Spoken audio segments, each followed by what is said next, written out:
Bonjour et bienvenue dans le jour 24 du Prime Wisdom Challenge. Et si la vraie raison pour laquelle tu n'avances pas dans ta mission, dans ton appel, dans ce que tu veux faire, ce n'était pas le manque de talent, mais une jalousie subtile, un esprit critique ou religieux que tu n'as jamais vraiment adressé avec Dieu. Et ouais, bienvenue dans le Prime Wisdom Challenge. C'est le Wisdom Challenge de Pedro Adeo version Prime. C'est un challenge dans lequel pendant 31 jours, on plonge dans les 31 chapitres de Proverbes. Je vous partage ce que j'ai compris, ce que j'ai reçu des vidéos de Pedro et ses invités de qualité. Et aujourd'hui, dans ce jour 24, l'invité, c'est Abby Cobb, actrice hollywoodienne. On va parler de compétition, de comparaison, de la chute des justes, d'esprit de religiosité et de ce que ça veut vraiment dire marcher guidé par les principes du royaume de Dieu à Hollywood ou dans ton business, peu importe. Donc, reste avec moi jusqu'à la fin. Prépare-toi à recevoir des questions qui vont t'amener à sonder ton cœur. Donc, ça va être du lourd. C'est parti, let's go. Donc, comme je vous l'ai dit, l'invité du jour, c'est Abby Cobb, actrice hollywoodienne à succès. Elle a démarré sa carrière chez Disney Channel, ni plus ni moins. Aujourd'hui, elle est également coach. Elle aide les autres à réussir leurs auditions. C'est un business qui a démarré par accident. Pourquoi? Parce qu'elle s'y attendait pas. Elle a juste aidé quelques personnes et puis la demande est venue et ça a démarré comme ça, cette aventure de coaching. Et on apprend deux choses fortes avec ça. C'est que certaines des meilleures choses de ta vie peuvent venir en dehors de ta vision et de ta planification. La planification, c'est bien, mais l'obéissance à Dieu passe en premier. Ensuite, son histoire nous montre aussi que ce n'est pas parce que c'est dur ou que ce n'est pas évident que tu ne dois pas le faire. C'est ce que Abby nous partage au travers de son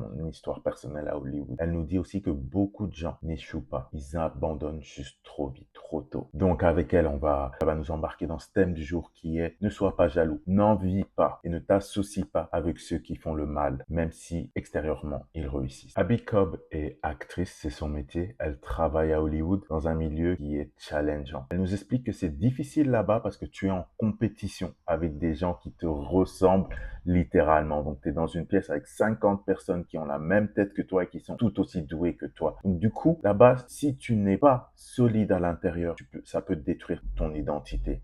Audition ratée, comparaison constante et cette impression que l'autre te vole ta place. Et Abby explique que tu dois apprendre comment le business fonctionne et refuser de prendre les choses personnellement. Et sa clé pour réussir, c'est un challenge qui est là pour chacun d'entre nous, c'est qu'elle se dit, si Jésus était le seul à regarder ton film, ton contenu, ton business, est-ce que tu le ferais? Cette question change tout parce que ta motivation, elle est différente. Tu ne le fais plus pour l'argent ni pour la validation, mais parce que tu aimes ça et que ton cœur est aligné. Quand ton état d'esprit est différent, tu peux aborder les choses de manière tellement différente. Une autre clé pour percer, c'est comprendre la clé de la faveur. Tu deviens la personne la plus précieuse dans la pièce quand tu résous les problèmes des personnes qui t'entourent avec sincérité. C'est ça la faveur. Être quelqu'un qui ajoute constamment de la valeur aux autres et qui célèbre leur victoire. Mais attention, tu dois le faire avec la bonne posture de cœur. Tu n'ajoutes pas de la valeur pour te servir toi, mais pour bénir les autres. Et elle est très claire avec ça. Parce qu'on est à Hollywood, tu peux pas réussir et être en paix si ton cœur est toujours dans la jalousie ou l'envie. Tu verras les autres sur les tableaux d'affichage,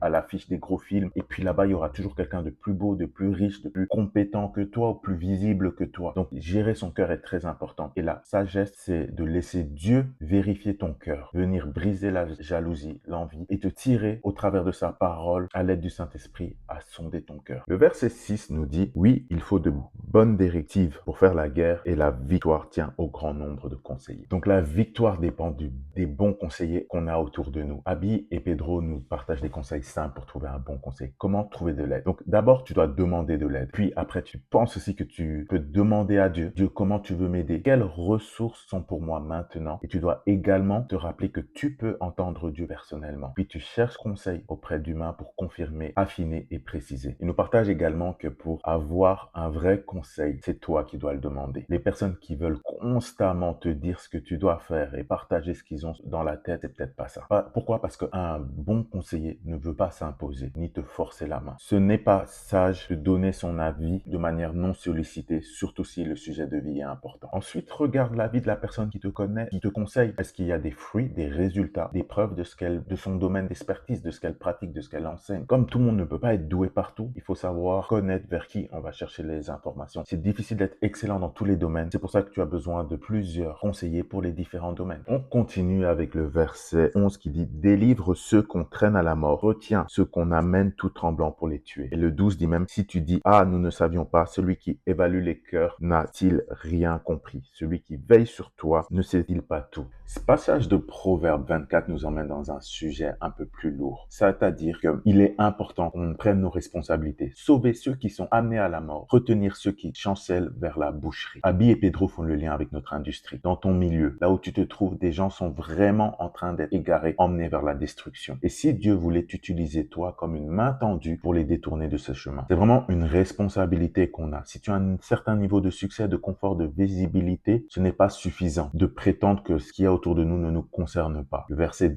12 que j'ai lu nous pousse à la responsabilité. Est-ce que là où tu es, tu as discipliné quelqu'un? Est-ce que tu as discipulé quelqu'un? Est-ce que tu es occupé à aider quelqu'un pour ne pas qu'il soit mené à l'abattoir? Bien sûr, avant de sauver les autres, c'est important de commencer par se sauver soi-même. Laisser, comme on l'a dit, Dieu nous guérir, nous aligner, guérir nos cœurs, nous enseigner, puis après on pourra aider les autres. Le verset 16 nous dit, en effet, 7 fois le juste tombe, mais il se relève. Quand les méchants trébuchent, en revanche, ils sont précipités dans le malheur. Ici, j'aimerais préciser qu'on parle pas du méchant, mais on parle du juste qui tombe 7 fois. C'est bien le juste qui tombe. Pourtant, dans notre culture, on a parfois le réflexe, quand quelqu'un tombe, surtout parfois dans le milieu chrétien, on veut le crucifier publiquement. Particulièrement sur les réseaux, on voit beaucoup de contenu de créateurs qui ont comme ligne directive uniquement la critique plutôt qu'apporter de la vraie valeur. Et en fait, ce verset, il est intéressant parce que le chiffre 7 représente la perfection. Donc, on peut relire ça en disant, le juste peut tomber le nombre parfait de fois. L'important, c'est qu'il se relève. C'est pas un appel à tolérer tout, parce que être redevable, ça reste essentiel. C'est ce que la sagesse nous enseigne. Et c'est également un test de cœur. En fait, les critères, les standards du royaume de Dieu, de ce que la Bible nous pousse, sont très très hauts. Ils sont au-dessus de l'éthique, de la morale. Les maintenir, c'est pas facile. Du coup, comme c'est écrit dans le verset 17, ne te réjouis pas lorsque ton ennemi tombe et que ton cœur ne soit pas dans l'allégresse quand il trébuche. Est-ce que tu te réjouis quand quelqu'un tombe, quand quelqu'un que tu n'apprécies pas rate ce qu'il fait? Est-ce que tu te sens spirituellement supérieur parce que tu n'as pas commis le même péché que cette personne? Et comme je vous disais, les normes dans le royaume de Dieu sont hautes. Ce n'est pas juste la morale. Le royaume de Dieu, c'est la justice et la miséricorde, c'est la vérité et la grâce. Et du coup, le verset 24 vient confirmer ça. Il dit, celui qui dit aux méchants, tu es juste, les peuples maudissent, les nations s'indignent contre lui. Pourquoi? Parce que oui, on veut être doux, patient, encourager les gens à se relever, mais on ne veut pas faire de compromis. On veut pouvoir dénoncer quand les choses sont fausses. On ne fait pas semblant que le mal n'existe pas. On veut nommer la méchanceté. La justice vient d'abord et puis la miséricorde, la grâce peut se manifester. Alors, Pedro et Abby nous parlent d'esprit de religiosité, comme on dit dans le milieu chrétien, être un pharisien. Et quels sont les signes d'être piqué par cet esprit? Le premier, c'est tu es rapide à parler, rapide à t'énerver et lent à écouter. Tu aimes la loi, mais la miséricorde scandaleuse, donc la grâce, le fait de pardonner quelqu'un, être doux avec quelqu'un, ça te dérange, ça t'aime pas. Tu te surprends à prier comme le pharisien. Donc ça veut dire merci Seigneur parce que je ne suis pas aussi mauvais que cette personne.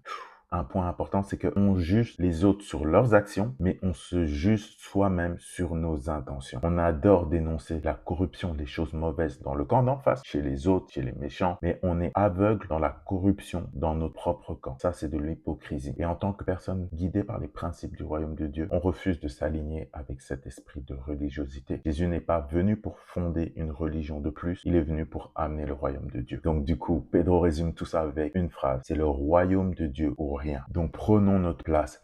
Faisons face aux problèmes, engageons-nous dans la politique, le business, l'éducation, les différentes sphères d'influence plutôt que de rester à distance et de critiquer. En termes d'application personnelle, je pense qu'il y a énormément de choses qui se répètent depuis les premiers jours du challenge, mais ne pas abandonner, démarrer, ne pas abandonner, aller jusqu'au bout, checker son cœur. Je pense que c'est une des choses les plus importantes qu'on n'arrête pas de répéter. Garder son cœur, connaître son identité, c'est une clé pour pouvoir avoir un succès qui dure et qui nous garde sur le chemin que Dieu a pour nous. Prendre ses responsabilités aussi, c'est quelque chose que je veux faire. Prendre mes responsabilités, agir là où je suis. Peut-être qu'en faisant cette vidéo, c'est une des responsabilités que je prends. Et j'ai aimé les conseils qu'ils ont donnés pour discerner c'est quoi un bon conseiller ou comment être un bon conseiller. Comment moi-même je peux être un bon conseiller. Comment je peux éviter de parler dans des choses que je connais pas. Je trouvais ça intéressant, ce petit filtre, ce petit check à faire. Donc voilà, c'est tout pour aujourd'hui. Moi, je vais vous laisser avec quelques questions. Réponds-moi en commentaire. Dans quel domaine précis tu te rends compte qu'aujourd'hui tu as besoin que Dieu te libère de la jalousie, de la comparaison ou peut-être d'un esprit l'esprit de pharisien. Et puis, tu peux me partager aussi en commentaire quels sont les petits pas concrets que tu peux faire cette semaine, enfin en ce moment, soit pour aller vers la réconciliation, l'encouragement, changer d'attitude, arrêter du contenu critique. Voilà. Dis-moi en commentaire ce qui t'a parlé, ce que partager. Et merci de me suivre dans ce challenge. On va aller jusqu'au bout, jour 31. N'oubliez pas, pour ceux qui veulent, il y a le groupe WhatsApp. Si vous voulez partager un peu plus, je vous dis à bientôt pour la prochaine vidéo. Ciao.